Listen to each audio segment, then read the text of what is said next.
Today, we are on our annual company trip at an inn in the neighboring state.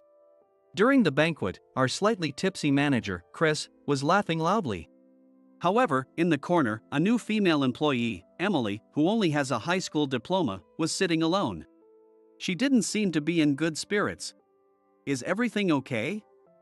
You don't seem very cheerful," I asked, unable to hold back my concern despite feeling it might be meddlesome. Emily, with tears in her eyes, said, "Chris told me that if I don't have a college degree, I'm not a real employee and should go home." Chris was saying such things again. Chris was a master at looking down on people and constantly saying terrible things. I had reached my limit. I couldn't let Chris do whatever he wanted any longer. I contacted someone, and Chris was about to learn Emily's true identity. "My name is Alex, and I'm 20 years old. I just graduated from a technical school this fall and am in my first year as a working adult. I've always liked tinkering with computers and wanted to study them more, so I decided to enroll in a technical school. My parents often told me that it would be better to go to college. But I decided to attend a technical school where I could learn more about computers in detail. Even after I enrolled, my parents kept saying, the job market in the States values degrees. So it will be tough with just a technical school diploma. It's not too late to transfer to a college. No, I've decided to work hard at the technical school." I told my parents this many times, but they continued to repeat the same thing. Both of my parents work. They both graduated from prestigious colleges and held high positions at their companies. As a result, I was often left home alone from a young age. I guess my parents cared so much about my education because they themselves graduated from top colleges. But back then, I just casually ignored their words. Looking back, I might have benefited from listening to them a bit more. After graduating from technical school, I joined a trading company and was assigned to the IT management department. It was the job I had always wanted, so I was excited to start working there. However, reality was not that sweet. On my first day, I nervously approached the door of the IT management office. Then, a woman in a brand new suit called out to me from behind. "Are you the new employee?" "Yes. My name is Alex, and I'm assigned to the IT management department starting today," I replied energetically. Then, the woman looked somewhat relieved. "I'm also a new employee. My name is Emily. It's reassuring to have another new employee. Looking forward to working with you," she said. Her friendliness made me smile as well. It felt reassuring not to be alone. "Let's do our best together." "Yes." Emily and I entered the office. Suddenly, all eyes in the office turned towards us. The atmosphere in the office was tense and a bit intimidating. As I was overwhelmed by the atmosphere, a large man started walking towards us. Tisk. Both Emily and I were startled. As soon as Chris saw our faces, he clicked his tongue in disapproval. While we stood there in shock, Chris began to say something surprising. "Why does the IT department always get low-educated people like you? What is HR thinking? Low-educated." I couldn't believe my ears. I had never been insulted like this by someone I just met. Emily was equally shocked. "I'm Chris, the manager of the IT department. Since you are assigned here, do your best for the department. I won't tolerate any mistakes."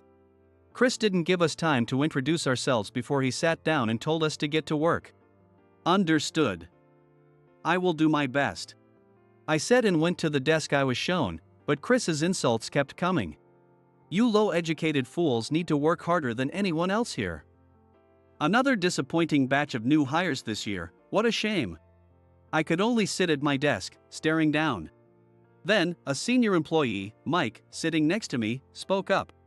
"Chris always treats those without a college degree like that. I'm one of those people too. Don't let it get to you. Let's work hard." Mike whispered kindly to me, looking around to ensure no one else heard. "Thank you. I feel like I've lost all my confidence. I'm also a technical school graduate, and I'm in my second year here. If I can manage, so can you, Alex." As Mike and I were talking, Chris approached us from behind. "Are you low-educated guys bonding? Here, this is your job, data entry. Don't mess it up." Chris handed me a large stack of documents. Mike looked down, avoiding Chris's gaze. Yes, understood. I received the materials and, as instructed by Chris, started typing them in. Once Chris left the office, Mike looked at me. I'm really fed up with Chris. He's always belittling me for not having a college degree. I want to work hard and someday prove him wrong, Mike said with determination. Mike's eyes were filled with resolve. At the end of the workday, I was ready to leave. My first day was nothing like I imagined and had left me exhausted. I wanted to head home early and rest, so I hurried out of the company. But then I saw Emily. She was holding a large stack of documents, heading somewhere. Emily? Aren't you going home? I'm supposed to shred these documents as Chris told me to, she said, moving frantically. Emily was about to head to the copy room alone. I couldn't just leave her alone, so I accompanied her to the copy room. Sorry for dragging you along. This is something I should be doing by myself. It's impossible to shred such a large amount of documents alone. You're an important colleague, and I wanted to help. Emily looked like she was about to cry. Then she said something surprising. Maybe I shouldn't be working here. I love working with computers and wanted this job, but as a high school graduate, I can't be useful to anyone. Chris also said high school graduates are useless. Chris said that? I was confused by Emily's words. It was shocking enough that Chris called us useless, but it was even more absurd to label us that way on our first day. Seeing Emily so sad, I couldn't help but speak up. Emily, if you don't mind, would you like to have dinner together? Emily's eyes widened in surprise. I had never gone out to eat with a girl before. Though I was exhausted and wanted to go home, I couldn't leave Emily feeling down, and I wanted to talk a bit as fellow new employees. You want to eat with someone like me? She asked, sounding unsure after a day of harsh words from Chris. Of course. I'd like to chat as fellow newbies. Hearing this, Emily nodded happily. After finishing the tasks Chris had given us, we headed to a nearby stylish restaurant. Once seated at the counter, Emily looked excitedly at the menu. I've never been to a place like this before. It's exciting. Maybe it's because I get excited over things like this that Chris calls me useless. Emily stuck out her tongue and made a playful face. I shook my head. I don't understand why having just a high school diploma or graduating from a technical school is seen as a problem. I don't get why anyone would call us useless. Emily nodded in agreement. Since neither of us can drink alcohol, we toasted with juice. Emily quietly enjoyed the food at first, but then she started sharing her past. Actually, I was often sick and couldn't attend high school regularly. Because of that, I had to give up on going to college, she said, looking down. She seemed to regret her past. Looking at her, I said, I didn't go to college, but I have no regrets. I believe you have many qualities that Chris doesn't see. You should have more confidence in yourself. I said this while taking a bite of the grilled chicken in front of me. You're right. I won't let Chris get to me. Let's work hard together. Emily seemed to regain some confidence and smiled. From there, we shared stories about our past, talked about celebrities, and had a lively conversation. But then, the person we least wanted to see walked in through the restaurant entrance.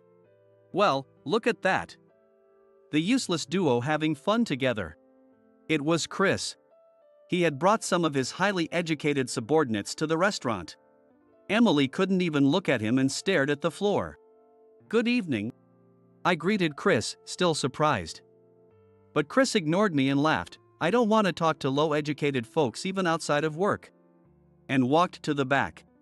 The other customers there looked at Chris with disbelief. He started the conversation, so what is he talking about? I had reached my limit. But it seemed I wasn't the only one. Emily, shaking with anger, stood up. I tried to stop her, but it was too late. She spoke loudly. Chris, don't you think your words are too harsh? I might be a useless high school graduate, but I'm a human being. And it hurts to hear such things. The restaurant fell silent, and everyone was staring at Emily. She continued, out of breath, desperately pleading with Chris. The other customers who've been watching this started clapping for Emily. Feeling uncomfortable, Chris clicked his tongue and said, "A high school grad acting all high and mighty. Remember this," and stormed out of the restaurant. Emily looked somewhat proud. "Emily, that was amazing. But are you okay saying that?" I asked. With a wry smile, Emily said, "I'm scared about tomorrow, but I didn't say anything wrong. I'll be fine," and started looking at her phone. Suddenly, she stood up hurriedly and started putting on her coat. "Sorry, Alex. My dad, who worries a lot, has come to pick me up, so I have to go." It was getting late. I stood up too. After paying the bill, we left the restaurant, and there was Emily's father waiting in his car. He smiled at me as soon as he saw me. "Hey Dad. This is Alex, my coworker. Thanks to him, I was able to get through today." Emily introduced me to her father. Emily's father smiled kindly at me. "Thank you for looking after my daughter. It's her first day at work, so I got worried and came to pick her up. You might find it silly, but no matter how old she gets, I can't help but worry about her. The love a parent has for their child is a beautiful thing." I genuinely thought so. "No, I think it's wonderful. If I had a daughter, I think I'd do the same." Emily's father laughed at my words. "If you like, I can give you a ride home too." Emily's father said that and gave me a ride as well. What a kind person he is. I took advantage of Emily's father's offer. In the car, we had a pleasant conversation, and I enjoyed the time spent with Emily and her father. Even after arriving home, I remained in the afterglow of that enjoyable time. Though I was exhausted from dealing with Chris all day, the kindness of Emily's family lifted my spirits. I was glad I went out to eat with Emily. I thought so as I got into bed. However, I had no idea of the terrible events that were about to unfold. The next day, I headed to work with heavy footsteps. What would Chris say today? No matter what he said, I resolved to focus on my work. I was thinking about such things. When I entered the office, both Emily and Mike were already there. "Thanks for yesterday." My dad said he had a great time. "Thank you for the ride home. Let's go out to eat again sometime." Emily nodded at my words. Then Mike approached me. "I'd like to go out for drinks with you too, Alex." Mike is making a playful face. "Of course. That sounds fun." We were enjoying a brief moment of light-hearted conversation. But then, a voice brought us back to reality. "Having fun, are you? Must be nice to slack off first thing in the morning." We quickly returned to our desks. It was still before work hours, so there shouldn't have been any problem with chatting. Chris seemed determined to belittle us. As I was feeling increasingly irritated, Chris called out to Emily loudly. "Hey, Emily. The light bulb is about to go out. Replace it." Emily, looking surprised, asked, "Should I contact the admin department?" In our company, the admin department handles maintenance issues. So Emily asked Chris this. However, Chris looked at Emily and snorted, "Huh? You're the one who's going to change it. Even someone as incompetent as you should be able to change a light bulb, right?" Everyone in the office started looking at Emily with pity. Emily quietly said, "Understood," and climbed a stepladder to change the bulb. The ceiling in the office was high, and even on the stepladder, she had to stretch to reach the bulb. It was unbelievable to ask a woman to do such a task.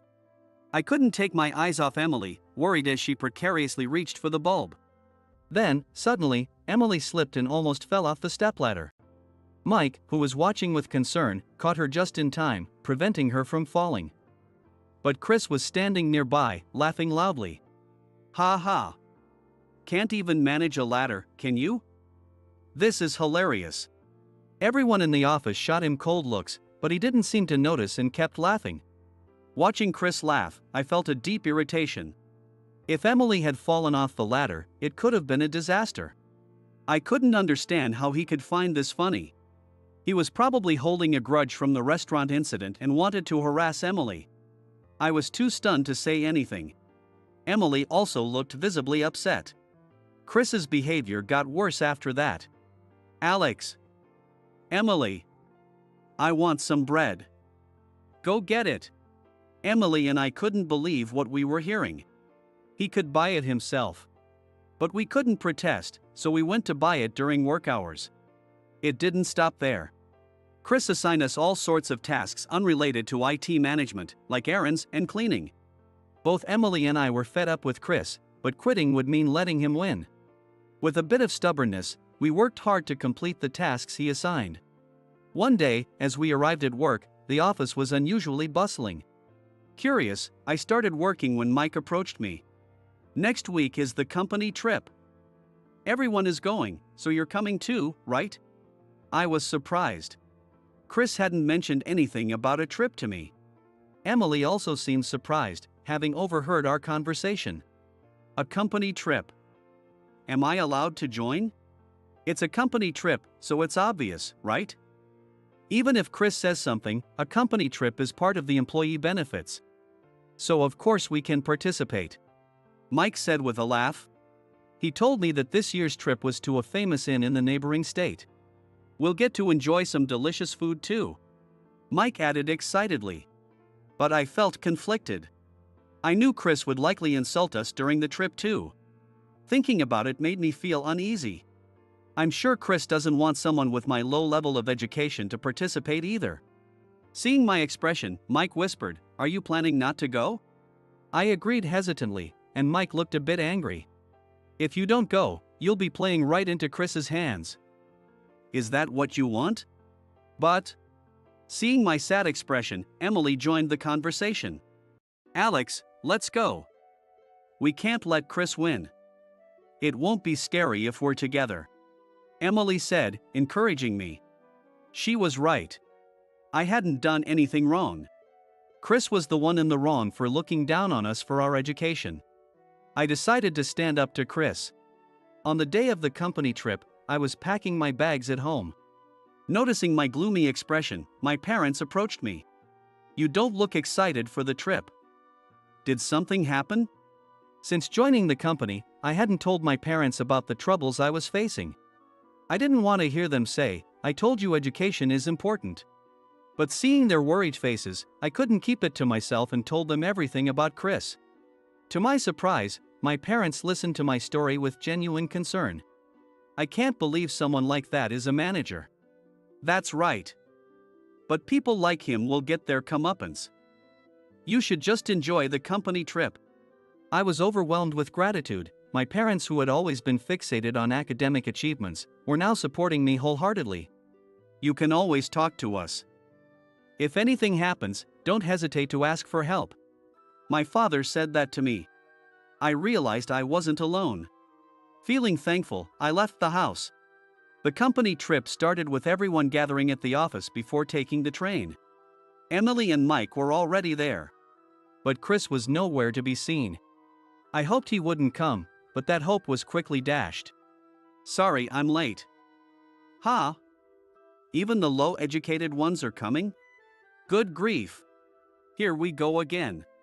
I tried to tune out Chris's words as we headed to the station. On the train, Chris's taunts escalated.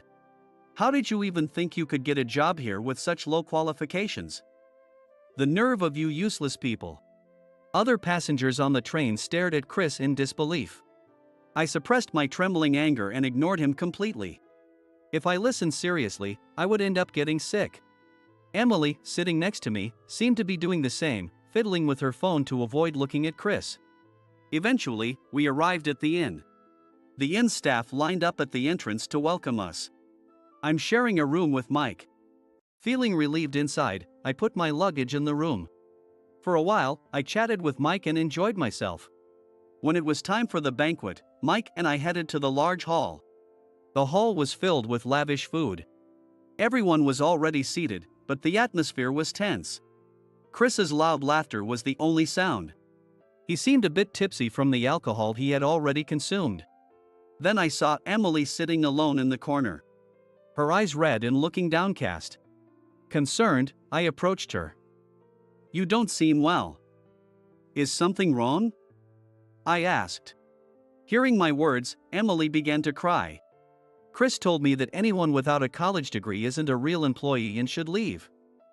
I don't think I can take it anymore. I was shocked by her words. No wonder the atmosphere was so tense. Chris had gone too far. I couldn't let him get away with this. I made a decision and called someone on the phone. After some time had passed, I calmed Emily down and finished eating the delicious food. Then I stood up and walked over to the laughing Chris. Chris apologized to Emily for saying she isn't a real employee because she doesn't have a college degree. I demanded angrily. Mike's eyes widened in surprise. Chris looked shocked, then started laughing again. Why should I apologize? I was just stating a fact. Do you think you're some kind of hero? Don't you realize that some people can't go to college because of their circumstances? Chris clicked his tongue. Excuses, excuses. It's probably just because their parents are also low educated and didn't care if they went to college. I'd love to see what their parents look like. Insulting someone's parents was beyond belief.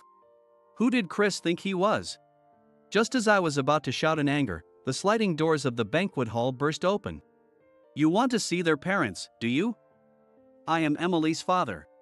Emily's father had been listening to everything and was furious. Dad! Emily exclaimed in surprise. Emily's father? Did you come to take her home because you're worried? Just take her and go. She doesn't deserve to be here on this trip. Our co-workers, noticing who Emily's father was, began to look uneasy. And they are desperately trying to convey something to Chris. Chris, this man is... But Chris was already drunk and didn't notice. Fine. I'll leave with my daughter, but you don't need to come to the company anymore. What? Chris finally looked at Emily's father and realized who he was. The room fell silent. You're Mr. Williams. Why are you here? Now you realize. I came because I was worried about my daughter. Mr. Williams. I'm so sorry. I was drunk and said terrible things. So, he knew he was saying horrible things. His face turned pale as the realization set in. Yes, Emily's father was the company president. The day Emily and I had dinner together, Mr. Williams had introduced himself to me. It was then that I realized he was Emily's father. Mr. Williams, worried about his only daughter, had given me his contact information in case anything happened. I never thought I'd have to call him, but seeing Emily in tears made me realize it was time. When I called, Mr. Williams said he'd be right here and hung up. What are you saying now? Telling an employee to leave a company trip because they don't have a degree is wrong. Who do you think you are? Hearing Mr. Williams's words, Chris is completely looking down. Do you treat employees without degrees like this all the time? Mr. Williams shouted. Then Chris hastily started making excuses. It was clear that he wanted to resolve the situation peacefully at all costs. No. This is just because I was drunk. I don't usually act like this. Chris was lying through his teeth. I could only sigh at his dishonesty. Then, Mike spoke up loudly. Chris always treats non-degree employees like this, even at work. Mr. Williams's face grew even redder with anger. Chris, if you like degrees so much, let me tell you something. What? Mr. Williams glared at Chris, his voice rising. I started this company with just a high school diploma. I wanted to go to college, but my family was poor. I had to give up that dream. Chris wiped the cold sweat from his forehead with a towel. He seems to be at a loss for words. A high school graduate founded this company. If you don't like it, then you don't need to come back to the office. Chris, his voice shaking, desperately pleaded. No, that's not it at all. I want to work under you, Mr. Williams. Mr. Williams refused to listen to Chris any further. He took the downcast Emily by the hand and began to leave the banquet hall. But before exiting, he turned back and looked at Chris once more. Oh, and I forgot to mention, Alex's father is an executive at one of our key partners. He's not someone you can look down on. Know your place. Chris's face turned pale as he repeatedly glanced at me in shock. No way. Chris sank to the ground. Mr. Williams gave me a reassuring smile. Alex, I'm sorry you've had to endure this. It's my fault for not keeping a closer eye on things. I never thought someone in my company would judge people based on their education. Rest assured, such individuals will not remain here," he said as he left with Emily. "Yes, my father is an executive at a major partner of the company where I work. He had informed me of this when I decided to join the company. I had only shared this information with Mr. Williams and Emily. It's because I thought there was no need to talk. That's why I was so infuriated when Chris insulted my parents. I knew how hard my father had worked to achieve his position. No one who knew nothing about my parents had the right to look down on them." After Mr. Williams and Emily left, the banquet hall fell into a heavy silence, and the event ended quietly. The next day, Mike and I left the inn quietly. Following through on his promise, Mr. Williams fired Chris for his inappropriate behavior. Chris protested until the end, but to no avail. Before leaving, Chris made a spiteful remark. "A low-educated fool like you will crumble, no matter how educated your parents are." His words echoed hollowly through the office. Then, for the first time, my colleagues, who had been silently observing, spoke out loudly in unison. "Just leave. You're the one who doesn't belong here. If anyone's going to crumble, it's you, Chris. You're the one who's disgraceful." Chris turned bright red as he stormed out of the office. Everyone clapped as he left. "Finally, peace is returning," Emily said, and Mike nodded in agreement. "This incident taught us that karma does catch up with those who do wrong." A year later, I am thriving in the IT management department. "Alex, about this weekend, do you want to check out this new restaurant?" "Sure, let's go." Emily and I had started dating with our parents' approval. I never imagined our relationship would develop this way, but thanks to Emily, my days are filled with joy. Someday, I hope to build a wonderful family with Emily.